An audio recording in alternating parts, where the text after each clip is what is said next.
Reino das Astúrias. Este é o ponto inicial que nós escolhemos para essa história do Brasil e seus antecedentes. Como já foi dito no programa anterior de apresentação, a gente poderia ir os antecedentes até o primeiro homem e a primeira mulher, o primeiro casal da humanidade. Mas, evidentemente, a gente tem que estabelecer um ponto. E esse ponto é o Reino das Astúrias, porque é uma entidade política que se forma, primeiro embrionariamente, mas depois vai se expandindo, até ela, como decorrência do Reino das Astúrias, até como uma continuação de linhagem, ela vai dar no Condado Portucalense, que vai ser o tema do nosso próximo programa, é o Condado Portucalense, que é basicamente o que se corresponde ao norte do atual Portugal, e depois vai dar na primeira independência de Portugal, em 1140, que vai ser o tema do nosso terceiro programa. Então, para que haja essa continuidade é estabelecida a partir da fundação dos Reinos das Astúrias, muito mais do que o seu predecessor na Península Ibérica, que é o Reino Visigótico de Toledo, a capital em Toledo, que era o reino dos povos visigodos, que eram povos germânicos, que dominaram a totalidade da Península Ibérica, chegaram a dominar, modo de dizer, né, como a gente sempre, até os islâmicos também dominaram, os asturianos dominaram, mas não era esse domínio que nós temos hoje do Estado moderno. É um Estado que hoje o Estado ele se projeta, ele tem polícia em todo lugar, ele tem representações em todo lugar. Na época não era assim, na verdade eram reinos que tinham estados, pequenos estados vassalos, tinham senhores vassalos, né? Tinha todo um jogo, principalmente Portugal e Espanha, ou seja, a Península Ibérica, ela vai ter como decorrência disso o municipalismo, a municipalidade. Isso nasce dessa atomização do poder, que é característica da Idade Média Europeia como um todo. Né? A Idade Média Europeia tem um poder atomizado, isso ocorria na França. O Sacro Império Romano-Germânico nunca foi um grande império, com grandes exércitos ou coisa parecida, mas sim uma federação de pequenos estados, e por sua vez esses pequenos estados uma federação de senhores, uma coisa muito mais representativa, que tinha, claro, cobrava impostos. Isso nós vamos falar muito da cobrança de impostos. Se cobrava impostos, mas não eram esses impostos de hoje, não era essa carga tributária organizada. Dei um jeitinho de contribuir comigo aqui que o rei está precisando para sua corte e tal. E não era para muito mais do que a sua corte, não era? O Estado da época não era um Estado que fornecesse educação básica para todos, ou saúde para todos. Seria muito anacrônico nós compararmos o nosso Estado moderno de hoje, do século XXI, com qualquer Estado, em qualquer lugar do... Talvez a China tivesse um pouco mais de centralização na época, né? Um pouco mais, não muita, também eram senhores, né? Mas ela chegou a ter assim, uma coisa mais... a formação de exércitos, pelo menos, com alguns imperadores, com algumas dinastias, foi uma coisa notável, né? A gente tem aquele exército de terracota lá, que aquilo é muito antigo, então aquilo é impressionante para os padrões da época. Mas aí nós podemos ter a comparação no Ocidente também com as legiões romanas. Roma foi, em termos de estrutura, algo bastante elaborado, bastante complexo pelo tempo. Como a gente já falou aqui em outros programas também, alguns reinos, algumas civilizações, elas tinham realmente um comando estatal sobre tudo, que é o caso da civilização egípcia dos faraós, que é a nossa principal referência, a gente conhece mais, depois a gente vai encontrar uma sociedade semelhante, quer dizer, que essa analogia do Estado, no Império Inca, aqui na América do Sul, quando os espanhóis chegam aqui. Mas voltemos então para o Reino das Astúrias, para a gente não fugir, e vamos começar com Pelágio. É fundamental começar com Pelágio. Pelágio é o primeiro rei do Reino das Astúrias. Se dizia assim, a historiografia clássica, aquela que se ensina nas escolas, na Espanha e Portugal, diz que Pelágio era um nobre que vivia na corte de Toledo e que, com a invasão islâmica, que começa em 711 e em 714, já está praticamente consolidada sobre toda a Península Ibérica, ele foge para o norte, para se refugiar nas montanhas cantábricas, vai para uma cidadezinha lá perto dos Picos da Europa, que é um lugar muito bom para se esconder, que é a cidadezinha de Cangas de Onís, e a partir daí ele cria uma resistência com a ajuda de Deus, evidentemente todas as narrativas apontam assim, para que Deus ajudou os cristãos a derrotar os muçulmanos. Tem crônicas, que são crônicas bem posteriores ao fato, vamos deixar claro. Mas a romantização em torno de Pelágio, que falam que o emir de Córdoba, que era o chefe dos islâmicos, que ficava na cidade de Córdoba, fica no sul da Península Ibérica. Já vamos mostrar um mapa aqui para situar exatamente onde era o Emirário de Córdoba, onde era o Reino das Astúrias e onde já era a marca hispânica, né, que já é da parte dos francos ali, da região de Navarra e Aragão, que vai ter uma outra tradição em torno dos Pirineus. Né? Mas o Emir de Córdoba teria mandado um exército de 140 mil soldados para enfrentar Pelágio, e Pelágio em Covadonga, com 30 homens, teria derrotado 140 mil soldados. A gente pode, eu vou mostrar até uma foto aqui de Covadonga, logo, da gruta de Covadonga, onde se deu a batalha, realmente. Parece que a batalha existiu, não há dúvida na historiografia sobre a batalha ter existido, mas as crônicas variam muito. As proporções, evidentemente, não foram 140 mil homens, que não cabe ali 140 mil homens, eles teriam que ser derrotados ao longo de alguns anos até que passassem todos para a passagem ali de Covadonga. Enfim, o fato é que Pelágio aparece na história em 718 como liderando uma revolta em Cangas-Dionis, que era uma cidadezinha pequena, que já tinha tido uma história romana e tal. Só para colocar, as Astúrias foram dominadas por Roma, foram os últimos lugares na Espanha. Espanha é como os romanos chamavam a Península Ibérica. Daí o nome Espanha vem daí, uma reminiscência, uma busca desse passado românico. Eles dominaram, foi 3 campanhas militares, porque os asturianos eram um povo celtibero, que impôs resistência, mas impôs resistência não porque ele fosse especialmente guerreiro, porque tivesse boas armas, mas porque era muito difícil penetrar num terreno montanhoso, cercado daquelas montanhas altas e vales, e isso avançando em alguns casos até a proximidade do mar, o mar Cantábrico, o mar Asturiano, que é o mar, a gente vai ver no mapa aí que você viu na tela. A gente vai repetir o mapa aqui, é o mar do norte, que corresponde ao litoral norte da Espanha atual. Acabou ficando para a Espanha essa parte, o Portugal não participa dessa costa norte da Península Ibérica. Então, os romanos conquistam ali, e Cangas-Dionis foi uma cidadezinha, não era a mais importante, mas ela tinha uma centralidade em relação à Cantábria, de um lado, ficava quase na divisa, a fronteira entre as Astúrias e a Cantábria. E a Cantábria tinha um conde, o conde da Cantábria, que o filho dele vai se casar com a filha de Pelágio, e aí dá início a uma dinastia. Quer dizer, Pelágio dá início a dinastia, mas continua a dinastia, mas já uma dinastia vitaminada com essa adesão da Cantábria à causa. Por que Pelágio é tão importante, essa revolta dele de 718? Porque quando os islâmicos entraram, os islâmicos eram, aí vamos pela ordem, numericamente a maioria era berbere. Berberes são os povos, depois você pode também pesquisar aí, Wikipédia e tal, na internet, quem eram os berberes. Eram os povos que a gente chama hoje de Magrebe, que eram os povos equivalente à Argélia e Marrocos atual, norte da Argélia, norte do Marrocos. E aí eles entram, eles são islamizados antes, por uma combinação de sírios, Califado de Damasco, sírios islamizados, egípcios islamizados, e no comando geral, no comando maior, os árabes, porque lembrar que a religião muçulmana é uma religião árabe, de origem árabe, o Maomé era árabe, né, da Arábia. Pois bem, então eles penetram na Península Ibérica e eles vão enfrentar 1 ou 2, 3 batalhas, e muito breves. Né?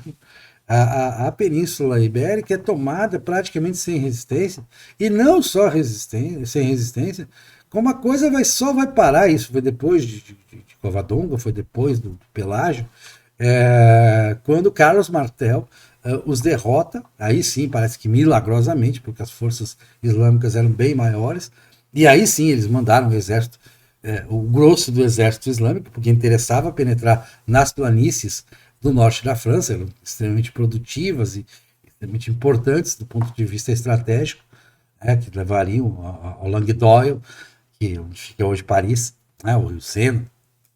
E aí eles tentaram chegar até aí, mas chegaram até Poitiers, que já fica mais para o norte do que para o sul da França. Pode até mostrar um mapa aí mostrando onde é que era Poitiers, né? Onde é Poitiers, até hoje a cidade continua existindo. E aí o Carlos Martel derrota, e ali para a expansão muçulmana. Mas ela foi uma expansão que até ali não enfrenta grandes resistências. E com os senhores, por que a gente fala Império Visigótico de Toledo? Parece aquela coisa, né? O Reino Visigótico parece uma grande instituição estatal. Não tinha nada demais, né? Era, era um negócio bastante limitado em poderes. Era um reino bagunçado. Em 3 séculos de reino foram 33 reis. Se matava muito rei, tinha muito regicídio. Né? Mas algumas instituições se mudaram em Toledo. Então isso é importante. E as Astúrias, o reino das Astúrias vai o tempo todo dizer-se herdeiro dessas instituições, que era o Código Visigótico, por exemplo, que muito influenciou nosso direito, até as ordenações portuguesas, elas vão, que são as que a gente chamaria hoje de constituições, são as ordenações, né? Ordenações manuelinas, ordenações filipinas. Quem estuda a história do direito luso, direito brasileiro, sabe que começa com o Código Visigótico e depois vai indo para as ordenações até que nós tenhamos lá, no século XIX, as primeiras constituições, a Constituição do Reino Unido e depois as constituições de Brasil e Portugal logo em seguida. Né? Mas, enfim, voltando lá para a questão dos islâmicos, os islâmicos penetram todo, mas não há um grande interesse dos islâmicos em penetrar a região das Astúrias e da Cantábria, porque não era uma região economicamente tão importante. E era uma região de população muito rarefeita. As Astúrias tinham uma população muito pequena, no meio daquelas montanhas todas. E não era comercialmente um grande negócio. Né? Com os senhores da Espanha, da meseta, do que é hoje Espanha e Portugal da maior parte, eles fizeram negócios. Não, a gente vai aqui, a gente tem um governo aqui, mas você continua como senhor feudal do seu território, só vai pagar os impostos para a gente. Você pagava para o rei de Toledo, agora você paga para o emir de Córdoba. Teve as taifas também, que eram umas subdivisões do poder islâmico. E teve uma certa distribuição de terras também, claro. E aí foi uma briga muito boa, que vai ajudar muito a gente das Astúrias, que os berberes ficaram com as piores terras. E eles vão ter cada vez menos privilégios dentro desse Estado, desse proto-Estado islâmico na Península Ibérica. Vão ficar meio que de lado em relação, eles vão se sentir menos privilegiados do que árabes, sírios e egípcios, que estavam em menor número, mas eram um degrau acima na aristocracia. Porque vinham de povos com muito mais história, quando eu digo história escrita, civilizações com muito mais cabedal do que a dos berberes. Isso vai dar uma revolta berbere ali por volta de 750, que muito vai ajudar Afonso I a fazer razias. Vamos chegar lá. Primeiro, Pelágio. Então, Pelágio se diz, se conta nas escolas que ele era um nobre que saiu e tal.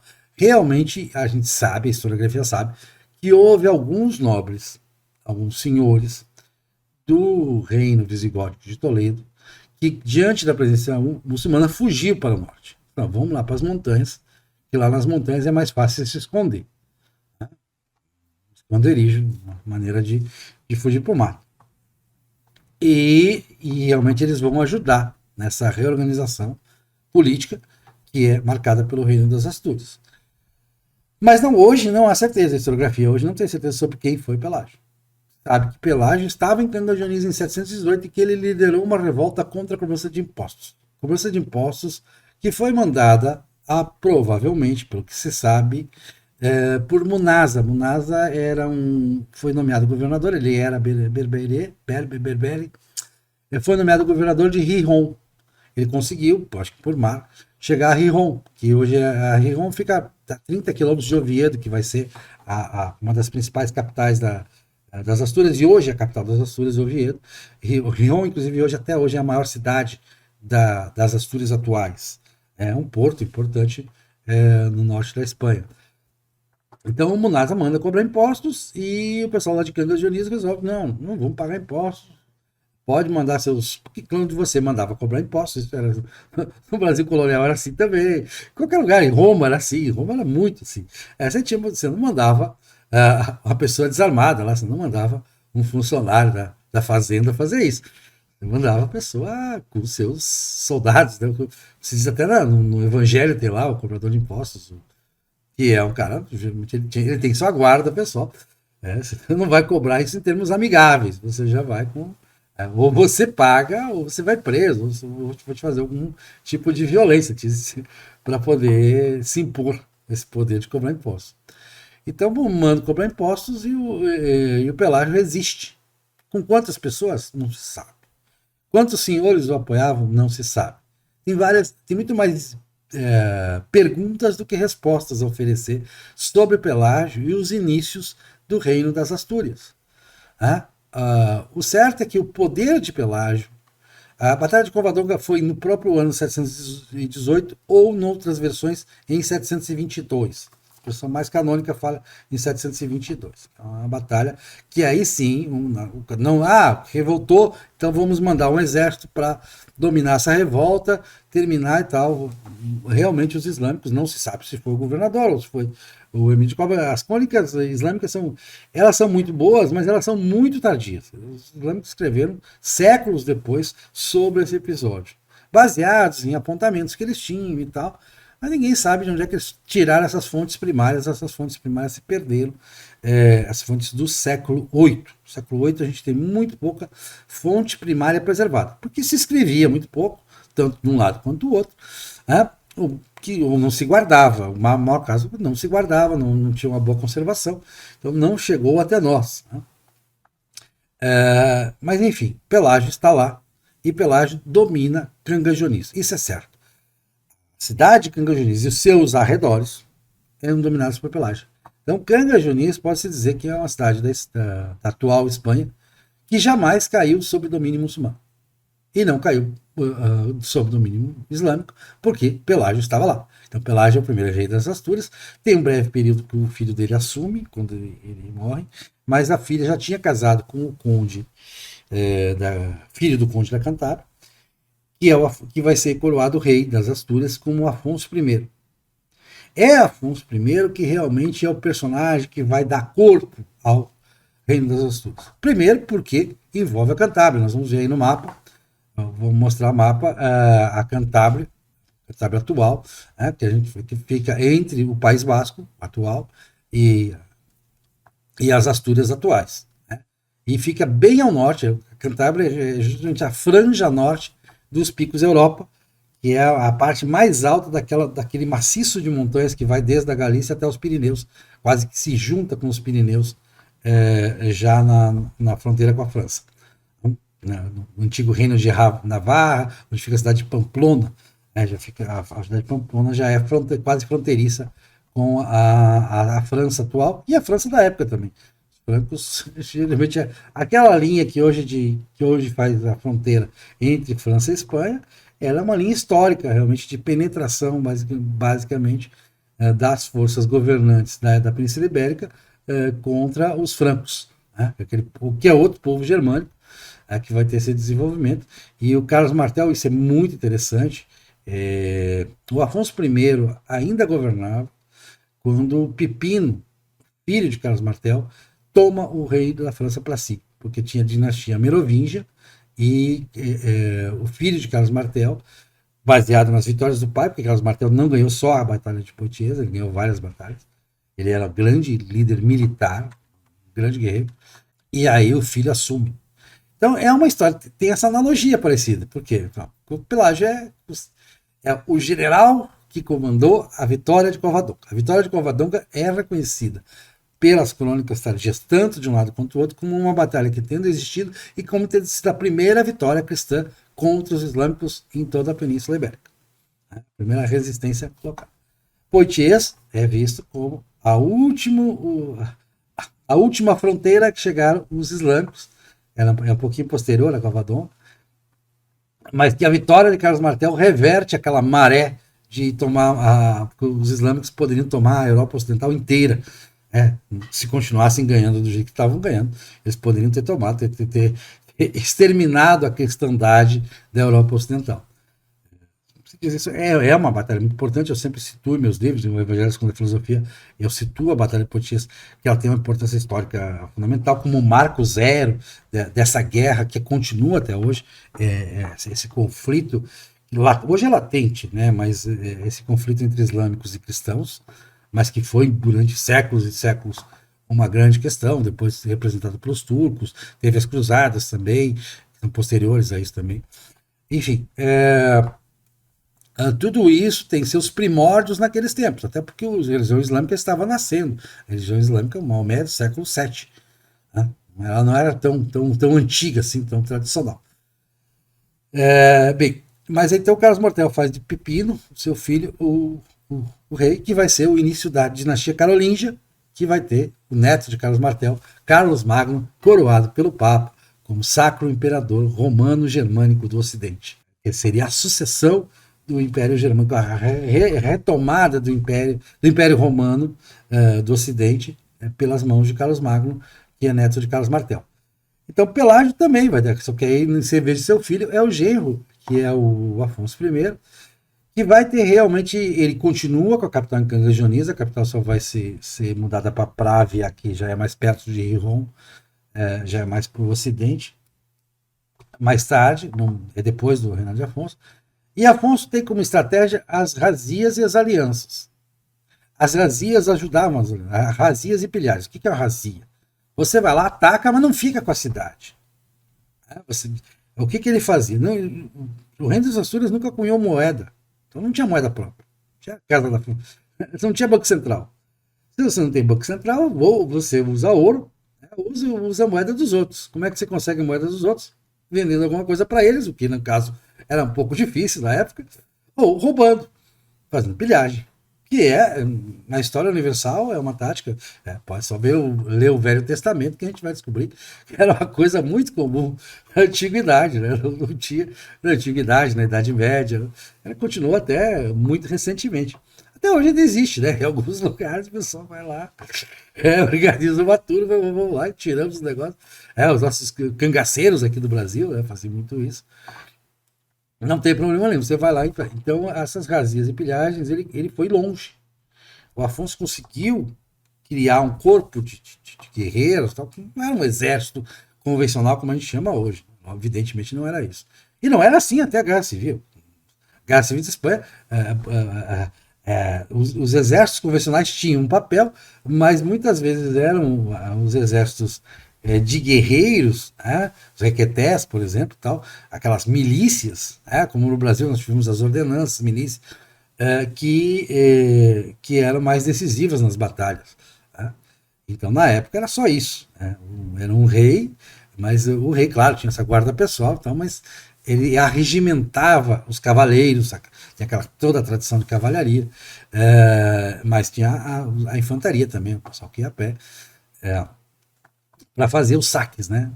Chegava. Então ele pegou algumas cidades islâmicas e saqueou isso desde a Galícia até o País Basco, ou seja, compreendendo, a gente vai ver o mapa de novo só para situar, compreendendo toda aquela faixa pequenininha norte da Espanha. Toda a faixa norte da Espanha vai sofrer a ação de Afonso I. Isso não significa ainda governo efetivo. Significa criar alianças. Em Álava, ele cria uma aliança, até vai ter um casamento e tal.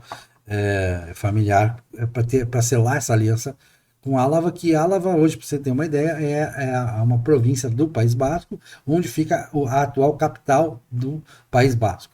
Fica um pouco abaixo da atual Bilbao, que é uma cidade que não tinha essa importância na época, como também a Cantábria, todo mundo vai olhar Santander. Santander mal existia na época como cidade, hoje é uma cidade importante da Espanha e da Europa. Mas ali, a Santander hoje é a principal cidade e a capital da Cantábria.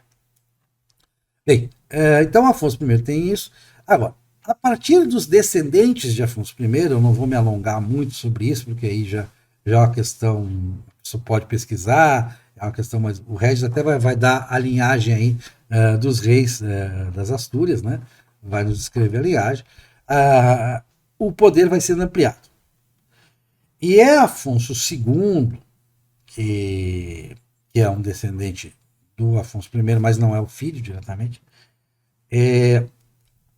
já na virada do século VIII para o século IX, que vai ter uma grande invenção. Essa foi uma grande invenção. Ele vai. Tem um cara lá, um monge dele lá, porque eles começaram a investir muito nessa relação com os monges. O Beato de Liébana, por exemplo, viveu em Právia. Liébana é uma cidade que, aliás, Liébana, do Beato de Liébana, quem conhece a história do cristianismo sabe a importância do Beato de Liébana na história do cristianismo. Ele combateu as heresias, ele era reconhecidíssimo pelo Papa e tal, era um monge, e teve uma grande importância na história do cristianismo. Então, Liébana é uma cidade próxima de Canga Dionísio, mas o Beato de Liébana chegou a viver em Právia, chegou a escrever de Právia, era uma das poucas pessoas que escrevia na época. E há um elogio dele ao rei Mauregato, que até era mal visto pelos cronistas asturianos posteriores, mas ele elogia o rei, um belo rei, pio e tal, o que é até um sinal de que realmente o reino das Astúrias exercia um certo poder sobre a parte do clero. Porque era fundamental essa relação. Nós vamos ter em Espanha e Portugal o Padroado Régio, a gente vai falar muito do Padroado Régio na história de Portugal, na nossa história, ela é importante. No Brasil, até o século XIX, os padres eram servidores públicos, recebiam como se servidores públicos fossem, e aí o governo nomeava bispos, uma série de coisas que envolvem o Padroado Régio. Mas isso já tem esse embrião no Reino das Astúrias, essa relação, e aí sim vão aparecer os primeiros documentos, os primeiros documentos, mas isso mais em Oviedo do que em Právia, já na parte de Afonso II, que é de doações de terras. O reino dava terras a monastérios e ajudava a erguer os prédios dos monastérios. O governo sempre patrocinando, era um mecenato para essa atividade dos monastérios, que era importante por uma série de razões. Ali eram lugares de educação, de preservar tradições. A gente sabe a importância dos mosteiros na Idade Média Europeia. É dos mosteiros que vai surgir todo o movimento que vai fundar as universidades, das mosteiros, abadias, enfim, de todo esse movimento monástico. Ele vai ter uma grande importância para a cultura europeia, para moldar essa cultura europeia durante a Idade Média, e nas Astúrias não foi diferente. Em toda a Península Ibérica, uma vez que volte a ser cristianizada, eles terão uma importância muito grande. Mas, enfim, é Afonso II, já na virada, que reina por um bom tempo, na virada do século VIII para o século IX, que vai estabelecer um domínio maior, um domínio efetivo. Já não são mais razias, não são simplesmente saques, já vai sustentar batalhas, exército contra o Emílio Corba, não é mais aquela guerrilhazinha, como foi em Covadonga, era uma guerrilha que vence um exército, né, organizado, já é força contra força. E ele vai ter uma invenção fantástica, que é a ideia de que o apóstolo Tiago, São Tiago, Santiago para nós, né, até hoje se usa a expressão Santiago, teria, depois que teve sua presença no Evangelho, teria ido até a Espanha romana, e pregar a palavra de Jesus Cristo, e foi parar num lugar que recebeu o nome, na época de Afonso II, de Compostela. Até hoje é Santiago de Compostela, e acharam os ossos deles, né? Os restos mortais, a relíquia. Na Idade Média teve muito essa coisa, o povo acreditava em relíquias, a religiosidade popular estava ligada a objetos, né? Ela tinha que ter objetos. São Gregório de Tours tem textos fantásticos sobre isso na parte franca, na parte da França, as descrições que ele dá de como o povo se ligava às superstições, e Portugal vai se ligar muito. Portugal a gente vai falar isso na cultura portuguesa. A cultura portuguesa era extremamente supersticiosa, mas extremamente. Coisa assim, de um velório durar 7 dias, porque tinha que abrir as janelas em tal horário, senão o morto não ia para o céu. Era uma coisa bem... E aí tinha essas relíquias. Então as relíquias eram muito importantes para o povo da época, para as crenças populares. E Afonso II faz esse, o que a historiografia chama de invenção. É muito improvável que Tiago estivesse tido na Espanha, embora tenha, muitos judeus foram para a Espanha na época de Jesus, que Jesus Cristo viveu. É possível que Tiago tivesse, até porque não existe registro histórico desse personagem. Ele não está na historiografia. É possível, claro. Mas é 99,999, qualquer dízima periódica aí, que isso foi uma invenção. Se criou. Não, achamos lá. O cara teve uma visão. Até esses restos aqui são do apóstolo Tiago. E aí se inicia um caminho de peregrinação. Afonso II é o primeiro peregrino. E até hoje nós temos aí, todo mundo conhece, o Caminho de Santiago, que vai. Aliás, tem vários caminhos de Santiago, tem um caminho português, mas o caminho francês é o mais conhecido, né? Começa lá nos Pirineus, em variadas regiões dos Pirineus, alguns começam por Lourdes, regiões dos Pirineus franceses, e aí você vai andando a pé, justamente atravessa essa região dos picos da Europa, desvia, na verdade, mas passa perto, vê os picos. Então isso é muito inspirador. Realmente eu tenho amigos, inclusive, que fizeram o Caminho de Santiago, que se transformaram suas vidas, a sua perspectiva de vida, criando o Caminho de Santiago. E aí se chega em Santiago de Compostela, que hoje é a capital simbólica da nacionalidade galega. Ela é dividida hoje em 4 províncias administrativamente, mas existe a nacionalidade galega, que é uma superentidade dentro da Espanha atual, e tem capital em Santiago de Compostela. E essa fundação é muito importante para a unicidade ideológica do Reino das Astúrias. Afonso II, o rei anterior já tinha mandado, mas Afonso II reforça as embaixadas a Carlos Magno. Ele manda embaixadores conversar com os carolíngios, para que haja apoio também. Porque as Astúrias eram muito menores em importância econômica, principalmente, do que esse reino da França que se estabelece a partir dos carolíngios.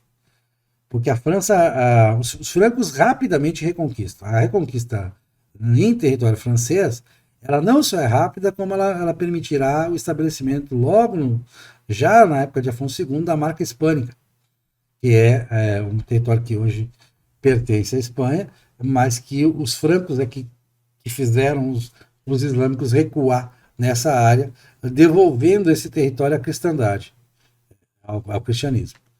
Então é claro que o apoio de Carlos Magno não era a grande corte a ser imitada na época na Europa, né? mesmo por outros reis locais. Quando nada, porque foi consagrado pelo Papa. Né? A história os reis das Astúrias, alguns foram consagrados pelo bispo local. Isso já era alguma coisa bonita e tal, importante, mas não pensavam em ser pelo Papa. Claro que Portugal vai nascer depois da independência, vai depender de uma bula papal para reconhecer a independência de Portugal. A gente vai tratar disso na independência de Portugal. Mas as Astúrias, então, vão obtendo essas vantagens territoriais, essas vantagens simbólicas.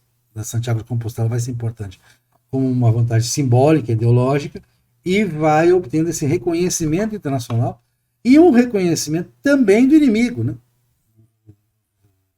O Córdoba vai dar uma importância cada vez maior a manter uma guerra cerrada contra o Reino das Astúrias, que no final do período, né, já no último rei das Astúrias que você vai colocar aí, vai passar a ter a capital em Leão, e aí passa a se chamar depois Reino de Leão. É sucedido pelo Reino de Leão. Reino de Leão vai incorporar o Condado de Castela, e aí depois vai ser Reino de Castela e Leão, e depois vai ser Reino de Castela, porque a Castela vai adquirindo importância a partir da reconquista de Toledo. Mas isso já é outro processo que já sai um pouco da questão de Portugal para ser mais a história da Espanha. É uma ramificação do Reino das Astúrias que vai dar na Espanha, vai dar no Reino da Espanha. Que com Isabel e Fernando, Isabel de Castela e Fernando de Aragão. Aragão é a cidade que tem era a nação, digamos assim, que tinha capital em Saragoça. atual cidade de Zaragoza, que incluía também a Catalunha.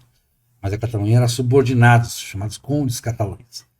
Então, a unificação da Espanha, um processo que ocorre no final do século XV, é pelo casamento de Isabel de Castela e Fernando de Aragão, que vão ser quem vão negociar com o rei português o Tratado de Tordesilhas, que vai dar no Brasil também, vai ter uma importância. Mas então, o Reino das Astúrias é um embrião desses dois reinos que vão chegar no século XV como os dois reinos da Península Ibérica. Portugal, Reino de Portugal e o Reino da Espanha. Mas para que chegasse no Reino de Portugal e da Espanha, existiu antes o Reino das Astúrias. E tanto o Reino de Portugal quanto o Reino da Espanha evocam Pelágio como o primeiro rei da Espanha, o primeiro rei de Portugal. A linhagem vem dele. Toda a linhagem.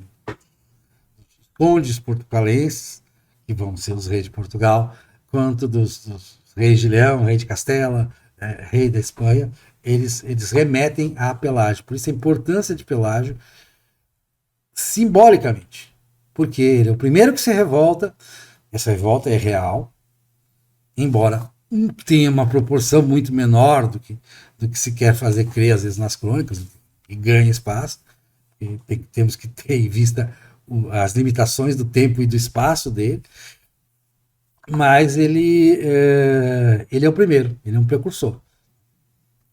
Vai, casa a filha com o conde da Cantábria, que vai ser o Afonso I, nós vamos ter Afonso II, vamos ter Afonso III, vamos ter o Ordonho I, que é fundamental. O Ordonho I vai estar já no nosso segundo capítulo, já vai focar o condado portucalense, vai falar de Portos Cali, que é a atual cidade do Porto, que é de onde veio o nome do país, né? E vai falar de Vímara Pérez, que era filho de um conde asturiano, né? Que Vímara Pérez que vai libertar a cidade do Porto do domínio islâmico e vai fundar sua própria cidade, que é Vímara Maris, que depois, por corruptela, virou a cidade de Guimarães, que foi o primeiro município português a ter foral do rei.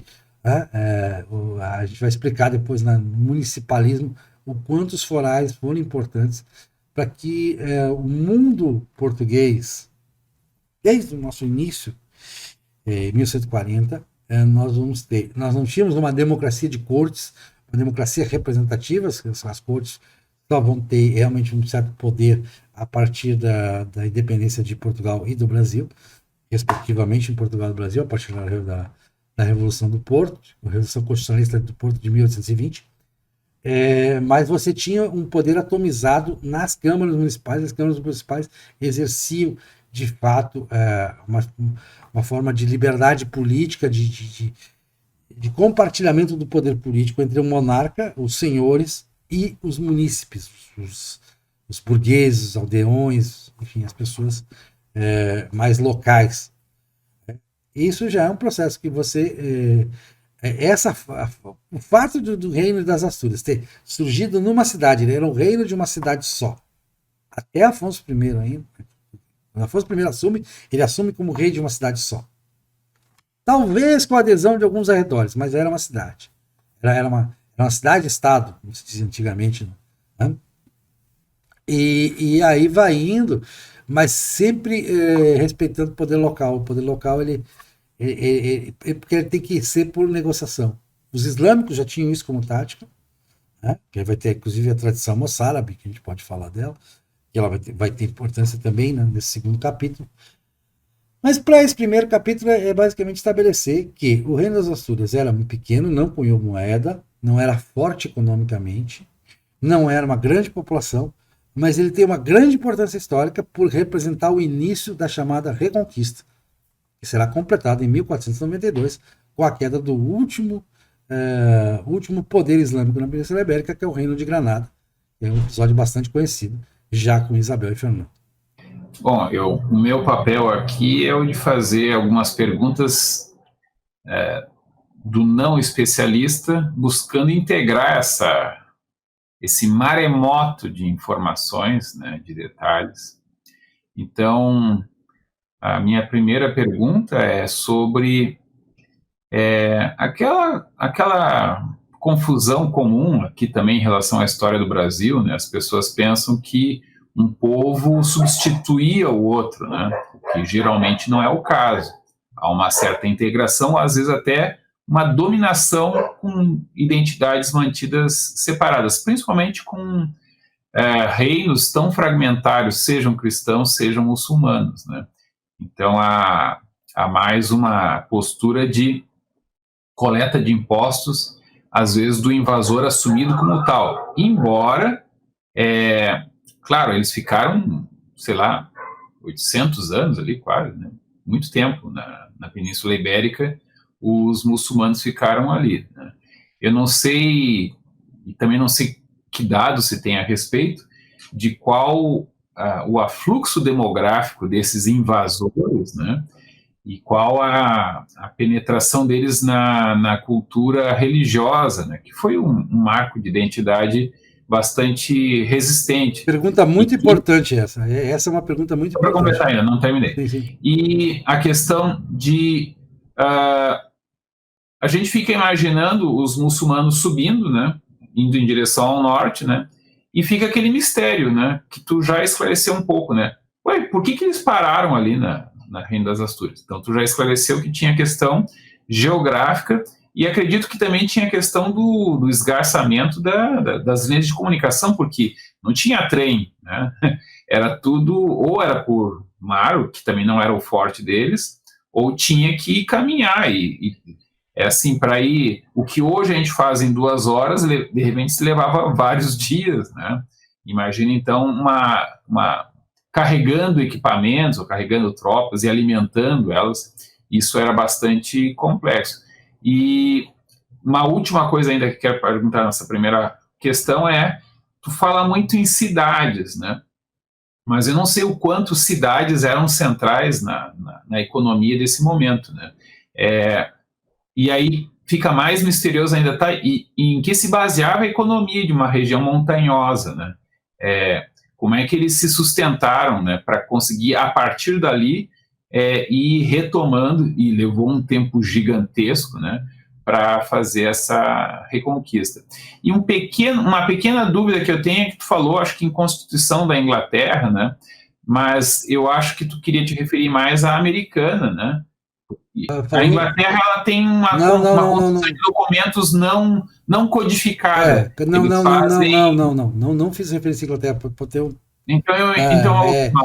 estou dizendo que o que a gente chama hoje de Constituição Portuguesa e Constituição Brasileira, ou Constituição Angolana, se a gente pegar a história dos povos de língua portuguesa, eram chamadas antes de ordenações, eram dos reis, né? O Manuel fez uma Constituição. Essa Constituição, que seria analogamente uma Constituição, ele chamou de ordenações manuelinas.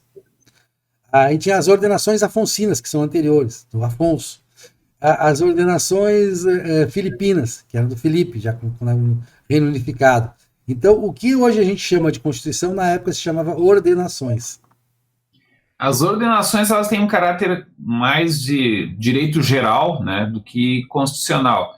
A ideia de Constituição se pega muito a partir da Magna Carta, por exemplo, né, já é mais Estado-nação. Em que o monarca, o monarca absoluto, nunca foi absoluto, né, reconhece direitos dos barões, né, depois reconhece direitos gerais da população geral, reconhece o poder do parlamento, né, e aí no século, sei lá, XVIII, já bem tardiamente, principalmente no XIX, começa a moda da Constituição, propriamente dito, uma Constituição.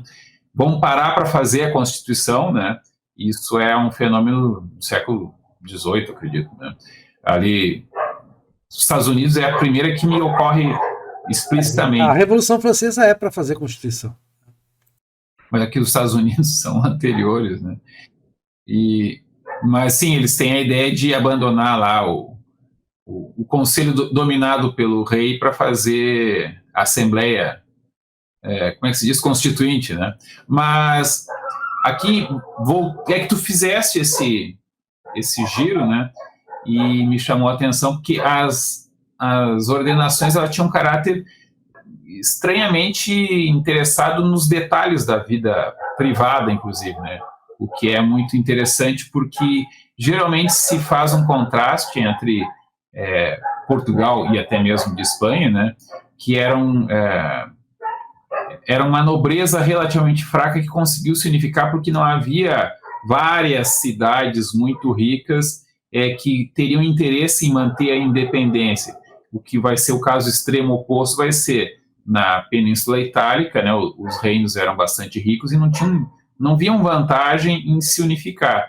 E da mesma maneira os povos ali que virá a ser que será a Alemanha, né, eles também não tinham interesse. Isso era no finalzinho já do século XIX que eles concordam que agora vale a pena nós nos unificarmos. Na Portugal e Espanha, mesmo não sendo uma ilha, eles são apontados como se unificam, Espanha nem tanto, né? Mas se unificam muito precocemente. Portugal, então, mais do que Espanha. Espanha até não tenho certeza se eles se unificam já no século XIV ou se é só no XV, né? No XVI, na verdade, no início de 1500 e alguma coisa que eles se unificam. Formalmente já é com Carlos, né? Com Carlos, formalmente Espanha. Mas com Isabel e Castela é na prática, né? Mas a Isabel e Castela ainda tinham que se submeter às cortes, que é o parlamento, tanto em Aragão, em Zaragoza, quanto em Castela. Castela teve várias capitais, né? Várias capitais, até se estabelecer em Madrid. Aí Madrid é uma cidade construída para ser capital, com essa finalidade. Não chega a ser construída por capital, mas ela é uma cidade pequena que é elegida, vamos fazer a capital ali. Vamos ter uma capital ali, não mais Toledo. E a corte era meio itinerante também, né? Não ficava em Toledo o tempo todo.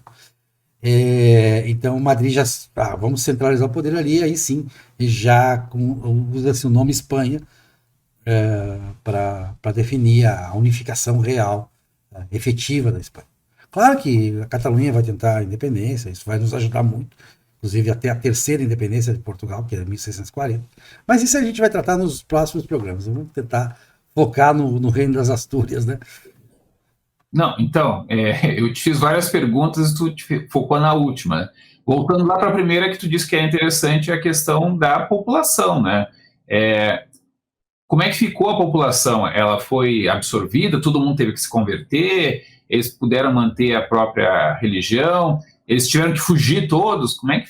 Como foi a questão demográfica do domínio muçulmano islâmico na Península Ibérica? Eles foram invadindo e trouxeram gente ou aproveitaram as pessoas da região? Acho que esse é um elemento muito desmistificador ou clarificador de como concretamente se deu a conquista por parte dos islâmicos e depois como foi a reconquista, né? Que demorou uma eternidade, né? Estamos numa época de servos, existia servos, escravos vassalos, né? Não se vendia o escravo, mas era servidão de gleba. Aquela gleba do senhor, a pessoa mais baixa no extrato social, ela nascia ali e tinha que morrer ali, né? E trabalhava a vida inteira para o senhor. Isso é a servidão de gleba, a servidão que era bem conhecida na Europa da Idade Média, muito conhecida na Europa. Eles não recebiam salário, ficavam ali. Então, você pertence ao seu senhor. E aí você trocar de senhor era uma coisa, bom, um senhor daqui, o senhor islâmico, não islâmico, o senhor cristão, que houve muito isso, né? Essa questão religiosa é muito importante. Por que ela é muito importante? Porque qual foi a lógica dos islâmicos? Os islâmicos não, os que entraram, eles não, naquela época eles não eram wahhabistas nem nada. O wahhabismo vai vir com o Al-Ghazali bem depois, né? Não tinha essa ideia de converter infiéis e tal. Claro, tinha, era uma religião proselitista, mas eles disseram o seguinte: olha, vamos conviver bem com os judeus e porque tinha bastante judeus na Península Ibérica, eles eram comerciantes e tal, eram pessoas importantes, e vamos conviver bem com os cristãos. Então, se você quiser continuar cristão, por isso que não teve tanta resistência também. Se quer continuar cristão, continua cristão. Os senhores, né? Os servos acompanhavam o senhor. Se o senhor tinha uma religião, o servo tinha essa religião. Já era assim no Império Romano. O senhor tem religião, os servos, o pessoal do lugar. O domino, em Roma se falava domino, né? O dominus, O Dominus tinha uma fé e a tendência era o pessoal acompanhar a fé do Dominus. Né? Assim que se converteu a maior parte das almas da Europa ao cristianismo. Não foi assim a questão de pregar o evangelho e convencer pessoa por pessoa. O importante era convencer o dono da terra, que era o grande capital da época, era a terra. Então o islâmico chega e diz, pode continuar. Só que você vai pagar imposto. Aí surge a cultura moçárabe. Moçárabe é uma cultura cristã, né, que continua tendo um bispo em Toledo. O bispado de Toledo continua existindo. As instituições toledanas, muitas continuaram existindo. E aí passa a ter o chamado rito moçárabe, que é uma religião cristã em árabe, porque o árabe passa a ser o idioma de escrita da parte islamizada da Península Ibérica. E como ela dura muito tempo, ela vai pegando. Inclusive nós temos no nosso idioma, né, como no espanhol, várias palavras em árabe. Né? As que começam com al, geralmente algodão, álcool, então, são palavras árabes. Bem, e isso, ou então você se converte, aí você não precisa mais pagar o tal do imposto. Muita gente se converteu, senhores, principalmente esse negócio de fé era uma coisa muito mais nominal do que qualquer outra coisa. Sempre foi, na história das grandes religiões, a fé envolve um variado e geralmente alto grau de nominalismo. Né? As pessoas têm as suas crenças particulares, quando eu estava falando das superstições do povo de Santiago de Compostela, é porque mesmo os servos, eles têm aquela relação de imanência com os objetos e tal. Isso é imune ao fato de que o Deus é Alá, o Deus é Jesus Cristo e tal. Isso não varia com qual é o princípio monoteísta da coisa, né, com o Deus Criador. Isso é uma questão de relação com os seus santos, com as suas entidades sobrenaturais, paranormais, que representadas por objetos, por isso, por aquilo. Então, para essa gente não mudou muito, sim. Não tão monoteísta, portanto, né? A gente tem a nossa briga particular de qual é a função dos santos no cristianismo concreto das pessoas. Não, inclusive, não se pense que o Emirado de Córdoba, que foi a maior entidade política, entre as entidades políticas, tinha o Reino de Granada e tal, mas entre as entidades, o mais constante no tempo, o mais importante foi o Emirado de Córdoba. Não pense que ele não botou gente lá para instruir, não botou seus clérigos para dizer, vocês estão seguindo uma fé politeísta, isso aí é politeísmo e tal. Ele se indicava, o verdadeiro Deus é Alá, é só Alá. Toda essa pregação existiu.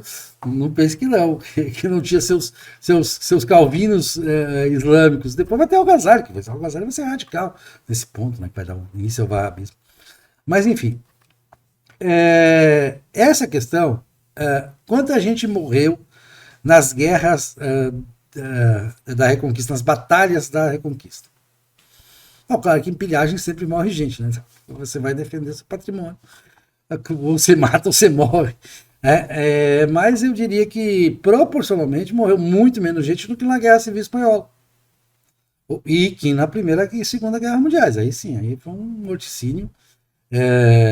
Essa ideia, essa noção moderna de que se você convoca milhões de pessoas de uma nação para matar umas às outras, para matar as milhões de pessoas da outra nação, isso é uma ideia muito recente. Uma ideia, essa ideia é que a gente tem a noção do Brasil, exterminou os índios, exterminou milhões de índios. Isso é uma fantasia, isso é uma completa fantasia.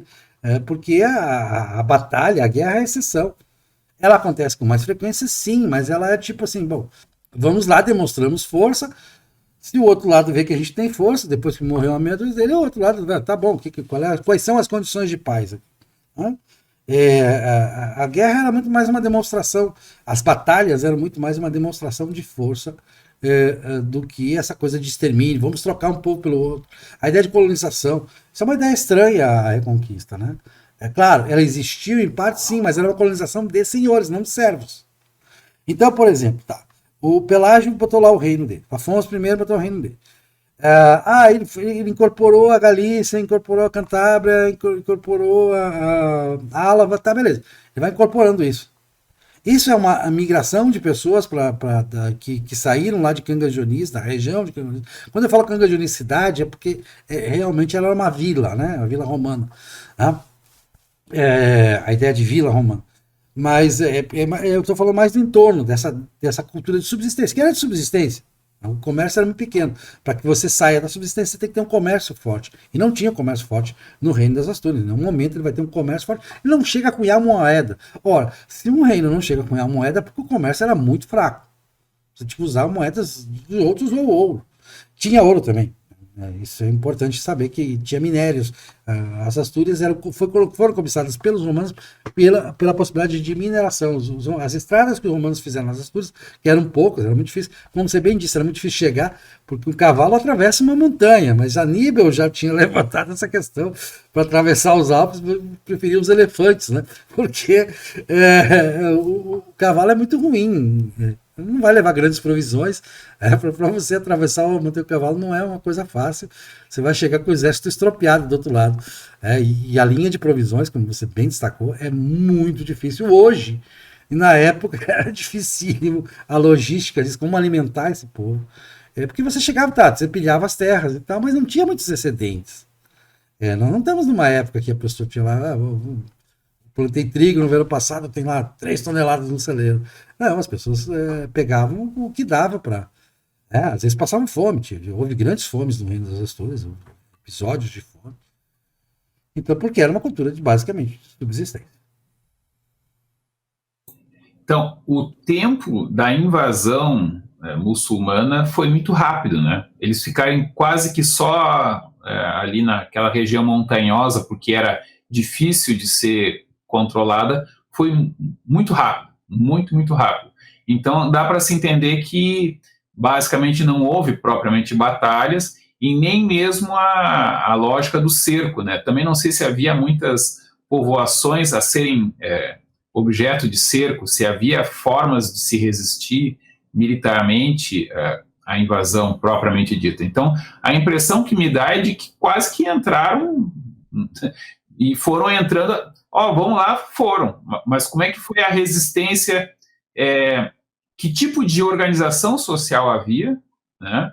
Se havia, por exemplo, muitas construções fortificadas, se houve necessidade de cerco, como foi essa conquista da qual se vai haver a reconquista? Né? A impressão que eu tenho, né, queria que tu esclarecesse, o que havia, o que foi conquistado, o que foi invadido, né? E por que foi tão rápido? Né? Por que a única resistência real foi quase que geográfica mais do que militar organizada? Exatamente, muito boa a questão colocada. Para os senhores, quando eu digo senhores, senhores produtores, aquelas pessoas que tinham lá sua criação de ovelha, sua plantação de trigo, que tinham as atividades econômicas para as pessoas que exerciam como donos da terra, como donos de um vilarejo, enfim, aquelas pessoas que tinham, elas se davam muito mal com o rei de Toledo. Havia uma queixa. Um dos motivos desse muito rápido é que havia um desgaste muito grande do reino visigótico.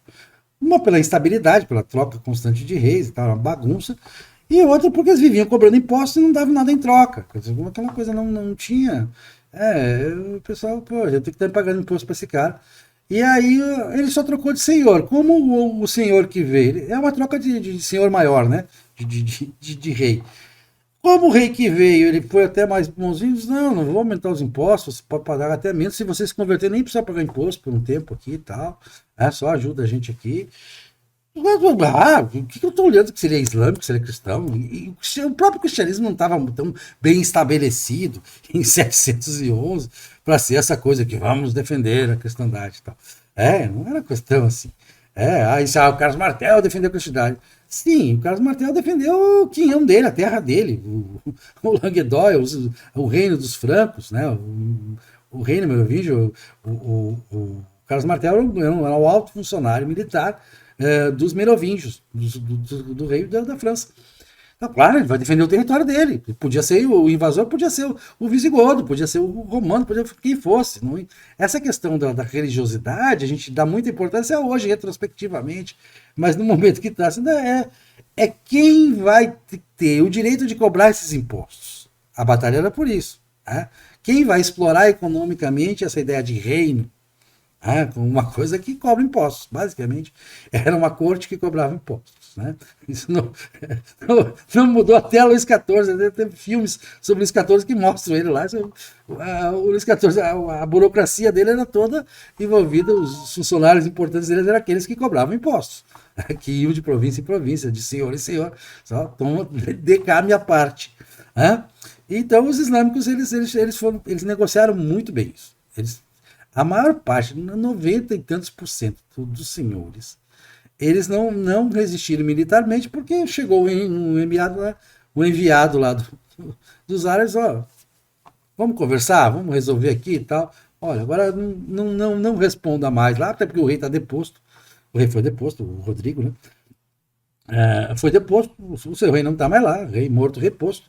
E a gente tomou o lugar dele aqui e tal, beleza, a gente vai continuar cobrando os impostos. A regra vai funcionar assim, assim, a vida continua. Para os servos, então, se para os senhores teve pouca mudança, para os servos não teve nenhuma. Né? Eles continuaram, inclusive, com o mesmo senhor. Claro que na Reconquista e tal, vai ter regiões que vão ficar desoladas, por causa de Coimbra. Coimbra vai, depois a gente vai tratar disso no segundo capítulo, já é nosso segundo capítulo, Coimbra vai ficar por um tempo devastada. Porque há uma desorganização tal nessa troca, porque Coimbra foi um negócio de troca. O rei agora das Astúrias, o de Leão, né? Agora não é mais o rei de Leão, agora é o rei, o Emir de Córdoba. Agora voltou a ser o rei de Leão. Essa mudança trouxe uma certa devastação para a chamada região central de Portugal, a atual região central de Portugal, né, que é a região em torno de Coimbra, que era a principal cidade, a principal referência nessa região, até hoje é.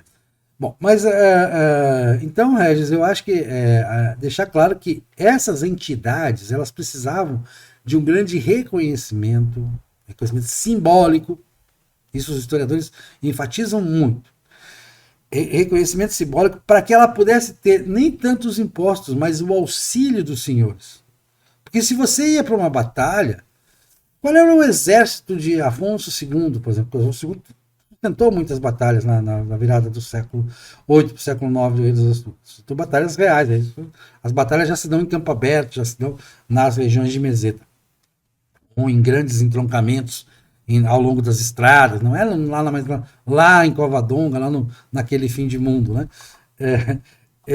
As batalhas ele tem que ter adesão dos senhores, os senhores que vão emprestar seus cavaleiros, seus guerreiros, para que se forme um exército a partir da convocação que o rei fazia aos seus senhores. O rei da França era assim, a gente lembra dos cátaros. Os cátaros são bem posteriores, no século XIV, mas o Papa chega e chama para o rei da França: rei da França, pelo amor de Deus, nos socorra, vá lá para a Altitânia e acabe com os cátaros.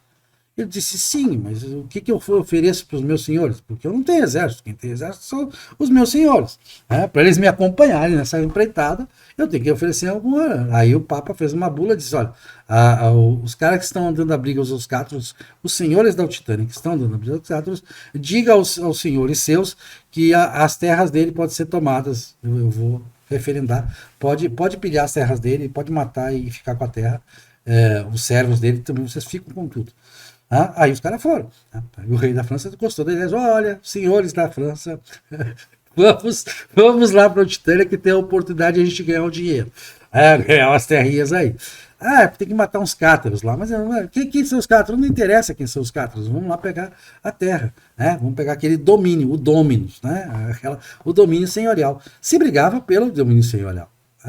E aí as disputas pelas lealdades vão determinar quem serão os reinos. Os reinos vão ser estabelecidos a partir de conseguir dominar essas lealdades, construir essas lealdades. O próprio Vímara Pérez, a gente vai ver isso no segundo capítulo, ele não é o enviado do rei. Ele é um cara que quer formar a vila dele, ele quer formar o feudo dele. E ele consegue formar a vila dele. O grande feito para ele não foi ter libertado o Porto dos Islâmicos. Isso é nós que olhamos hoje para trás e ele libertou Portugal. Esse não foi o grande feito dele. O grande feito dele foi ter fundado a vilazinha dele, que hoje é a cidade de Guimarães. Tal. Beleza, o domínio dele. Ficou muito feliz, ele morreu rico. Então, se eu entendi bem, o que ocorreu foi um reino ou vários reinos, na verdade, desorganizados, né, que não estavam interessando aos senhores, aos barões, vamos dizer assim, não estava fazendo uma contraprestação, vamos dizer assim. Quando há a invasão muçulmana, eles rapidamente aderem, na verdade, é quase que um colaboracionismo. Isso é o que permite a rápida expansão, com exceção ali então da região de Coimbra, que fica desestabilizada, porque ela fica meio que na zona de vai ou não vem, vai ou vai, né? Mas, mas isso só um pouquinho. Mesmo depois, Coimbra, 200 anos depois que vai acontecer essa desorganização. Mesmo essa região, num primeiro momento, é tudo dominado. Só resta uma região em que eles não conseguem entrar.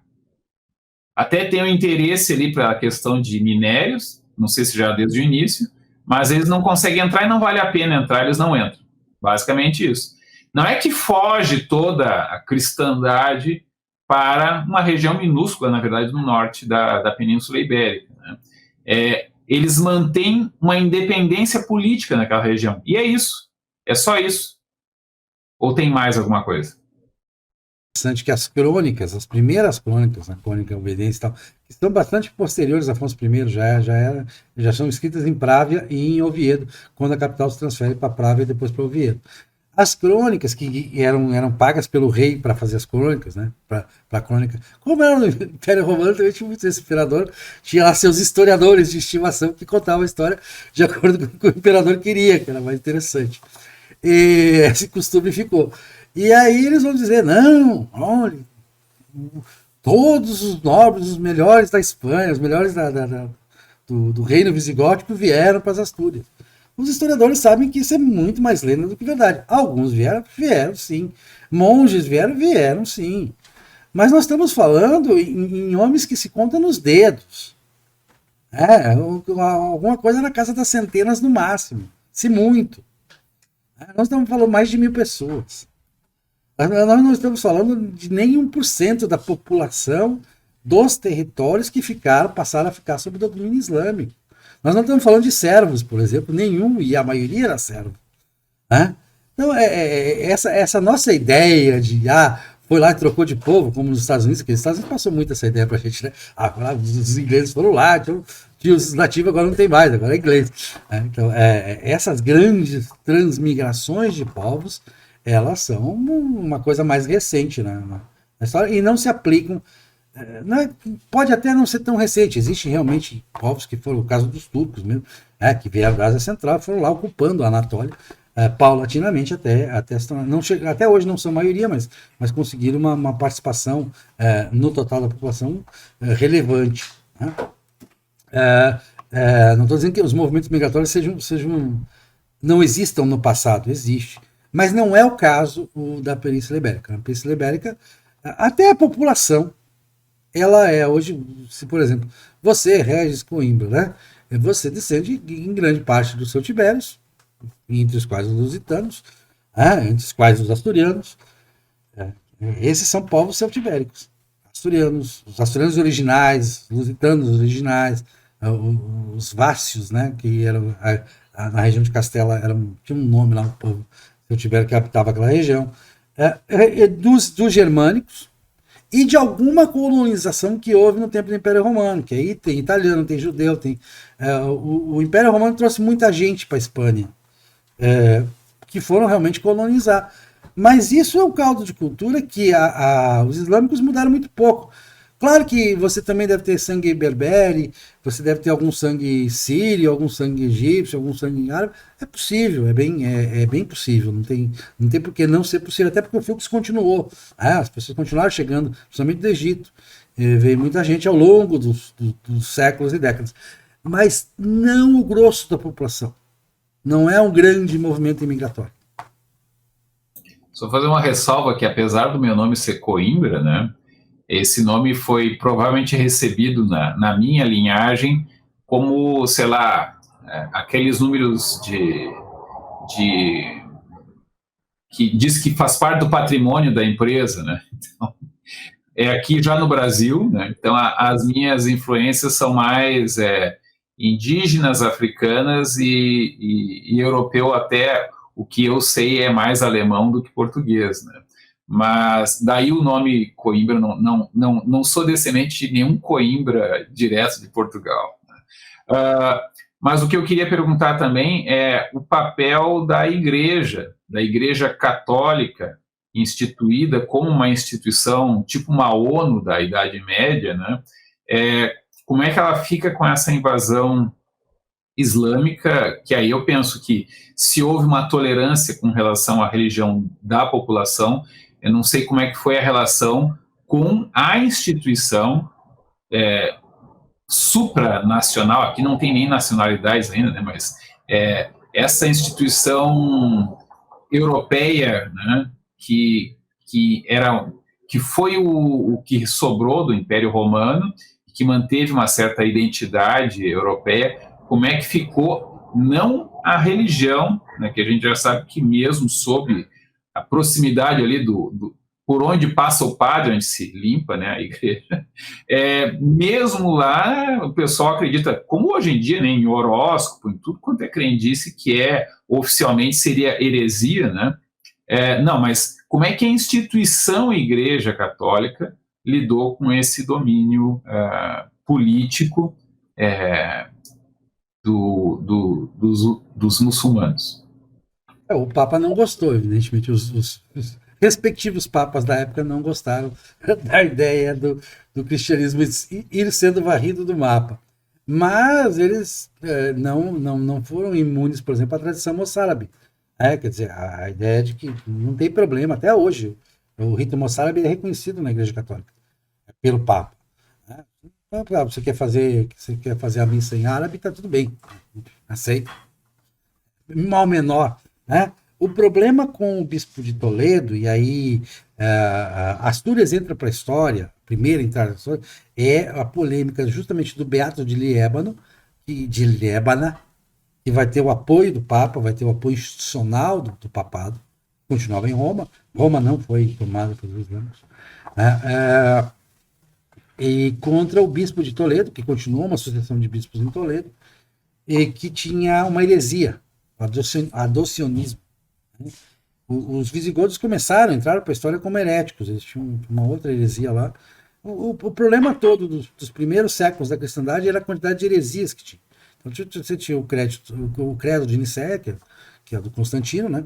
O primeiro concílio, e mais tinha um bocado de tentativas, inclusive de reis, com a adesão de reis e senhores, de heresias, de diferentes interpretações para isso, e que aí acabavam não participando da igreja contra o papado.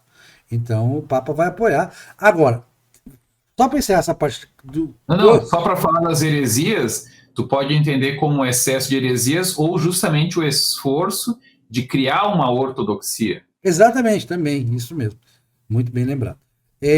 Mas a religião vai ter um ponto importante na invenção de Afonso II quanto a Santiago de Compostela.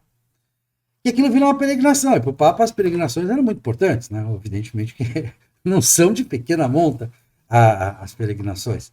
E aí nessa peregrinação teve um conselheiro do Papa, que era um erudito. Não, isso aí é crendice popular, imagina.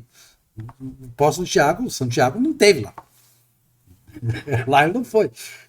É invenção. É coisa do rei. E quando essa notícia chegou no reino das Astúrias, voltava, mantém essa posição para ver se a gente vai continuar fiel ao Papa. Tipo assim, não seja louco de tirar isso. Aí o Papa calou o cara lá, chamou outro erudito lá, disse, não, pode ser. Não, realmente é uma relíquia. Se o rei está dizendo, está tudo certo. Isso aí. Essas relações entre o Papa e os reis é muito interessante, como história da Europa e tal, mas as coisas são meio assim da imposição, não é porque o Papa achava Carlos Magno um bom senhor, ele com as suas 13 concubinas e concubinas e todos os seus modos brutos, que ele nem letrado era, né? Porque ele foi lá e mandou o Carlos Magno, foi a coroa do Império. Não foi por isso, né? Foi porque a realidade política assim o aconselhou. E assim, a gente vai ver. Olha, quem vê, eu aconselho muito, produzido pela TV espanhola, tem na Amazon Prime, não sei se tem na Netflix, a Isabel, né? A história do Isabel e Fernando. É fantástico, eles fizeram uma reconstrução muito boa, que eles mostram, primeiro, essa questão dos senhores locais. A importância. O rei não tinha esse poder se não tivesse os senhores locais do seu lado, acabou. Se os senhores locais se voltassem contra o rei, já era, morreu. É outro rei que eles vão eleger e acabou. Não tem conversa. Ah, hereditário, sim, hereditário até que eles queiram que seja hereditário. Quantas trocas de dinastia houve porque os senhores disseram agora é hora de trocar a dinastia?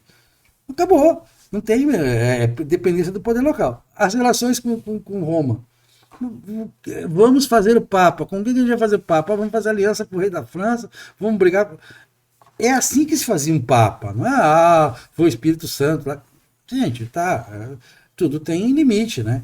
É claro que havia certa independência do Conselho de Eleição do Papa, mas é uma independência que, claro, passava pelas questões dos reis, dos senhores, dos nobres, de quem detinha o poder econômico e político na Europa. Uma outra coisa que eu quero te perguntar, né, é como esse domínio que passou, assim, deu uma lavada, né, na Península Ibérica.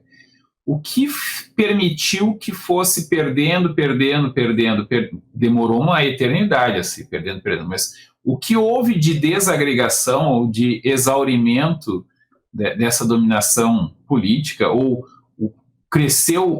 como cresceu a disposição de reconquistar, com que recursos militares apenas, ou também houve uma questão de novo, aquela sutil troca de lado. O que convenceu o pessoal a abandonar o domínio árabe não, muçulmano, na verdade, e retornar para o domínio aí, digamos, português e espanhol?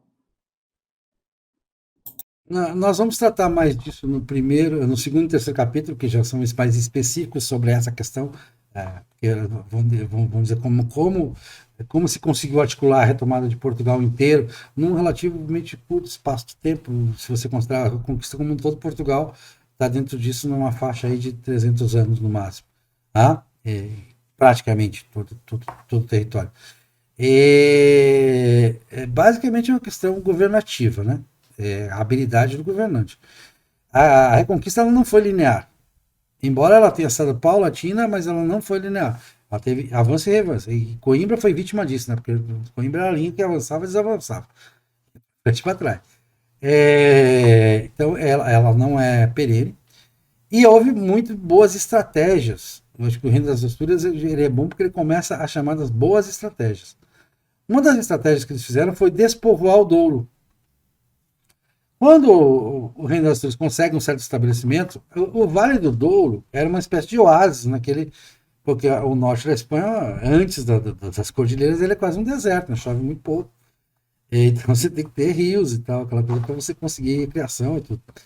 E aí eles despovoaram essa região para tornar a jornada, por exemplo, para a Galícia, que já era uma terra mais rica em termos de recursos agropecuários e tal, de criação de ovelhas, principalmente, né? Que a Espanha é famosa pela criação de ovelhas. Já era de importância, claro que a lã era importante, que tudo era importante. Então, eles despovoam o Douro, é uma estratégia militar. Eles, deliberadamente, populações cristãs do Douro, vêm para cá, vamos se deslocar para cá, para lá, para que, quando eles nos atacarem, eles passem por esse deserto e isso vai estressar muito as linhas de suprimentos deles. E realmente funcionava. Então, são questões. É muito difícil responder. Acho que se a gente fizer um colóquio de historiografia aqui, a gente vai ter várias opiniões de historiadores como causa principal. É a história de por que o Império Romano caiu. Então, você tem 100 teses com 100 livros escritos sobre. Alguns concordam com outros e tal, mas não tem uma tese. Então, por que caiu o Império Islâmico? Né?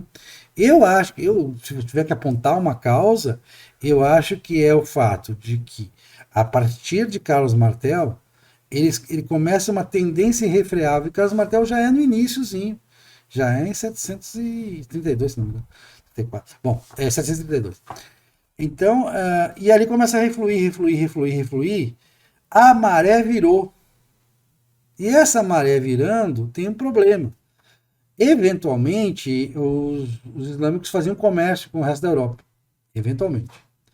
Mas formalmente era proibido. Eram inimigos. Então, o Reino Franco era inimigo islâmico. O Papa dizia: se você quer ser cristão, você tem que ser inimigo daqueles caras. Você tem que tirar os caras de lá. E era uma causa para o Papa e era uma causa para a cristandade. Vamos lembrar das cruzadas. As cruzadas foram até lá. Foram buscar eles nas terras deles. Foram para Jerusalém. As cruzadas combateram. Foram para a Síria. Vamos no coração deles. Né? Depois, o wahhabismo, eu acho que atrapalha demais, porque aí todo aquele cosmopolitismo, toda aquela inteligência, aqueles cientistas, aquilo que se elogia muito no califado no Emirado de Córdoba, né? Tinha, os melhores cientistas estavam lá, os melhores matemáticos e tal, os melhores filósofos, isso dava uma prevalência. Com o wahhabismo isso cai muito, porque a fé se fecha, a ciência se fecha, o espaço para a ciência, para a filosofia, para a tolerância dentro do mundo islâmico, a partir de Al-Ghazali ele se fecha, mano. Isso é ruim para eles. Eles se tornam mais fundamentalistas, como são até hoje. Mas, enfim, isso vai ser negativo. E aí vai indo. E aí, claro, vamos ter claro uma coisa. Uma coisa boa da Europa, que eu sempre digo, é que a Europa nunca vivia em paz. A Europa estava sempre em competição. Ter poder na Europa dependia de competir, dependia de ser bom, dependia de ser competente. Essa própria briga entre os reinos de Portugal, que foi permanente, Reino de Portugal, o Reino de Leão, Reino de Castelo, Reino de Aragão, Reino de Navarra, os condados da Galícia, os nobres, isso tudo. Essa complexidade de exercer poder na parte cristã ibérica, isso trouxe grandes desenvolvimentos. Você tinha que ser competente. Sobraram os bons, houve uma seleção natural, assim, a destruição criativa. Isso acho que ajudou bastante também. Porque também o problema da acomodação. Granada mesmo se acomodou. Granada era um reino acomodado quando foi tomado. Então, os cristãos, eles são invadidos, há uma resistência que a gente vai chamar de França, digamos assim, né? Mas eles começam as cruzadas, eles contra-atacam, vamos dizer assim, invadindo lá, mas o domínio na Península Ibérica ainda é muito forte, né? Então é como aquelas invasões de, entre aspas, né, Inglaterra e França, França e Inglaterra, um invadindo o outro. As pessoas às vezes têm dificuldade de entender o quanto isso demorou para se resolver, né? Basicamente vai ser bastante tardio essa estabilização da briga. Quando eles param de invadir o território um do outro, o território principal, é muito tardio na briga, na formação da identidade inglesa e francesa, né? Em relação a cristãos e islâmicos, isso também é confuso. Tem vários momentos de estar avançando, por um lado, lá na Península Arábica, por um lado, mas ainda tem uma cabeça de ponte gigantesca, riquíssima, muito poderosa, na Península Ibérica. E é essa invasão lá na sede que vai gerar o que a gente chamaria de fundamentalismo muçulmano, que vai levar, de certa maneira, a um envenenamento de dentro, né? Eles se envenenam, no esforço de resistir, eles acabam se assemelhando aos inimigos que eram broncos, né? Porque a Europa, em termos de letramento, era muito inferior ao mundo islâmico, né? E a questão das ciências sistematizada ou quase que filosófica, independente da Igreja Católica, né? Até Aristóteles vai ser primeiro estudado pelos islâmicos e vai ter que ser filtrado já em 1200 e alguma coisa, né, para poder ser readmitido para além daquelas questões mais da astronomia quase do que da metafísica propriamente dita. Então essas questões de como a cristandade e o mundo islâmico se relacionam, o caso da Península Ibérica, e da Reconquista, ele é interessante porque vai demorar. Tu diz que Portugal se reunifica rapidamente, mas sei lá, uns 400 anos, né? Mesmo Portugal vai levar uns 300, 400 anos para se constituir, e ainda vai ter uns territórios que vão estar sob domínio islâmico, né? Depois que eles já se consolidam. Essa tua ideia de que realmente não foi linear, não foi nada linear, né? Envolveu, Regis, uma coisa interessantíssima, né? Envolveu casamentos interreligiosos aí. Foram vários casos ali na zona de fronteira. É o caso de Alcide, que entrou em Valência e tal. Eu vou ser senhor aqui, mas eu vou casar com a filha do chefe islâmico. E o contrário também, o chefe islâmico vai casar com a filha do cristão. E aí, aquele territóriozinho ali, os nobres se entendem. O grande negócio, a grande característica ibérica, isso eu já via lá, acho que a herança toledana, eu não sei se toledana, se romana, acho que é romana. É essa nossa propensão, que até hoje, assim, né? Até hoje, lá na Espanha, no mundo ibérico inteiro. Né? Pô, peraí, vamos. Sim, essa coisa é intolerável. Não, mas peraí, vamos sentar. Pode ser que a gente, conversando, a gente se entende. O que a gente ganha nisso? Né? O que a gente. Bem mais do que conversando. O que você me oferece? Quanto é que eu levo nisso? Né? Esse nosso fenômeno MDB, assim, ele tem assim, precedentes históricos muito interessantes. E a Reconquista é parte disso. Primeiro, a ideia de um monolito. Depois dessa linha aqui, claro, os historiadores, a gente mostrou mapas aqui. Aqui terminava. Não era assim, gente. O mapa é uma simplificação. Essa fronteira era bem móvel e meio interpenetrada. Então essas ideias de um monolito, o tempo todo houve a guerra. Primeiro que já houve vários períodos de paz, o próprio Reino das Astúrias chegou a ter reis que disseram, não, vamos parar de brigar, vamos dar uma trégua aqui, aí a trégua durava 10, 20 anos, não tinha batalha. Enfim, não foi guerra o tempo todo. E na Idade Média, vamos voltar a dizer, a Idade Média, as guerras da Idade Média não eram mortíferas, tão mortíferas, quanto algo como a gente está acostumado, Primeira Guerra Mundial, Segunda Guerra Mundial. Na verdade, nem a Primeira Guerra Mundial foi tão mortífera assim, né? Porque ela foi mortífera em relação ao século extremamente ritualizado das guerras napoleônicas, né? Em que eram guerras em campo aberto, não era tanto a questão dos cercos apenas, como na Idade Média era mais o cerco, também não era de combate aberto. Os combates em campo aberto, os exércitos se juntam aqui, o outro se junta aqui, e aí uma hora eles resolvem brigar, sempre foi a exceção, né?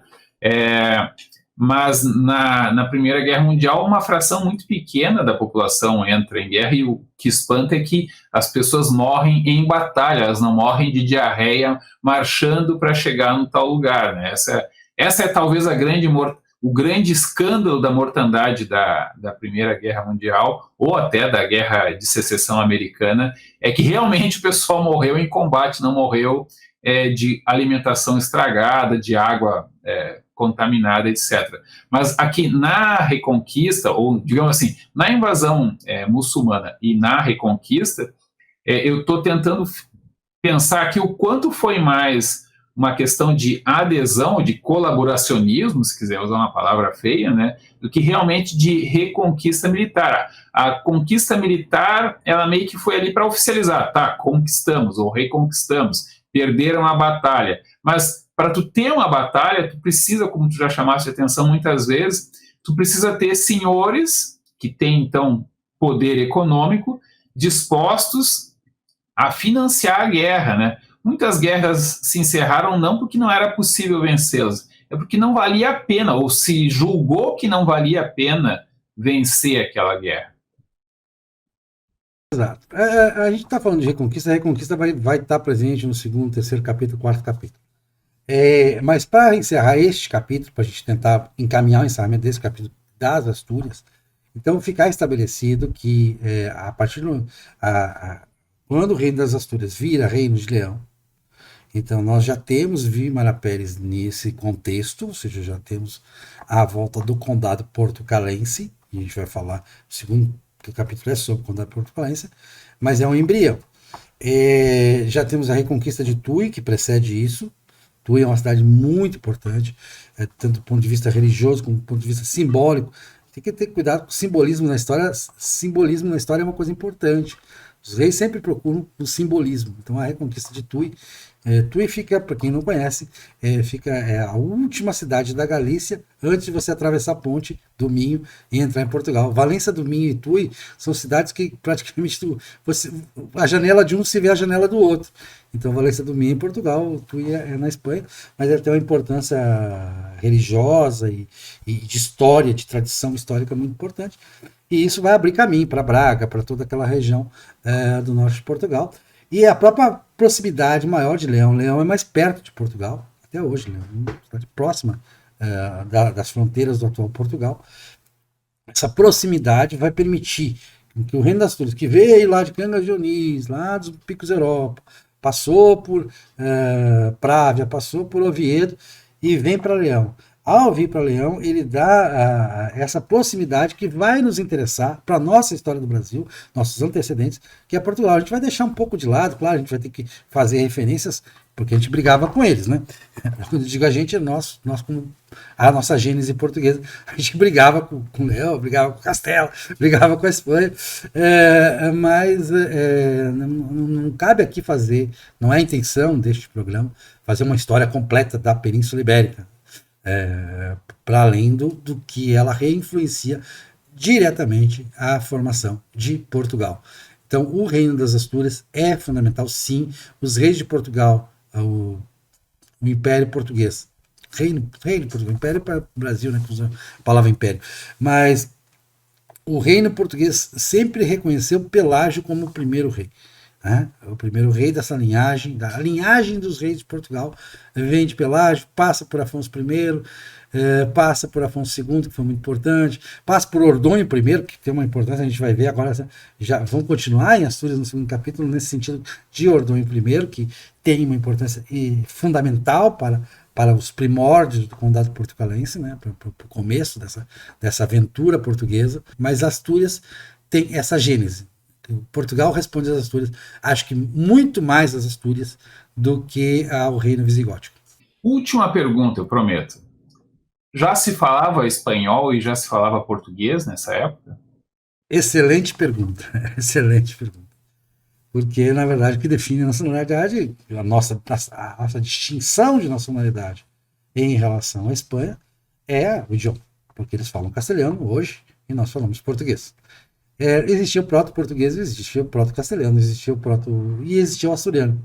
O asturiano é um pouco mais próximo do castelhano. Eu diria que, claro, eu até aconselho as pessoas. O asturiano é um idioma que hoje é mantido, inclusive nas Astúrias, ele é ensinado nas escolas e tudo mais. Ele tem uma gramática, tem o leonês também, que é uma derivação do asturiano. Tem até, você encontra até mapas. Posso até botar um mapa aqui da língua asturiana. Acho que é interessante agora no final do programa botar um mapa da língua asturiana, a penetração da língua asturiana. E uma língua que é muito cara, que é praticamente a nossa língua, e isso é um orgulho muito grande, embora lá hoje haja uma resistência. Fiquei muito triste, estive em Vigo, com a resistência das novas gerações ao galego. Né? O galego é muito próximo do português, aí sim, é quase irmão, quase o mesmo idioma. Então, essa linha da Galícia e o norte de Portugal é que vai determinar o português moderno. Ele vai nascendo aí, mas obviamente ele é um proto-português. Então, a mesma língua que Afonso Henriques vai usar em 1140, Guimarães Pérez era asturiano, então ele falava asturiano, né? Mais próximo do atual castelhano, na minha opinião. Muita gente olha para o asturiano e diz, acho mais parecido com o galego. Outros vão dizer, aí tem a questão dos linguistas, eu não quero entrar. O foco da história no linguista. Mas, claro, evidentemente que o galego português é um idioma à parte. E já existia como um proto-idioma no tempo do condado portucalense, da consolidação do condado portucalense, que vai levar ao Afonso Henriques, né? Primeira independência. Bem, cenas dos próximos capítulos. Vamos falar de Guimarães Pérez, vamos falar do condado portucalense, que é a região do Minho e do Douro. Né? E também de Coimbra, claro. Por que não? É, o salário de Coimbra com Regis Antônio Coimbra. Até a próxima. Até a próxima.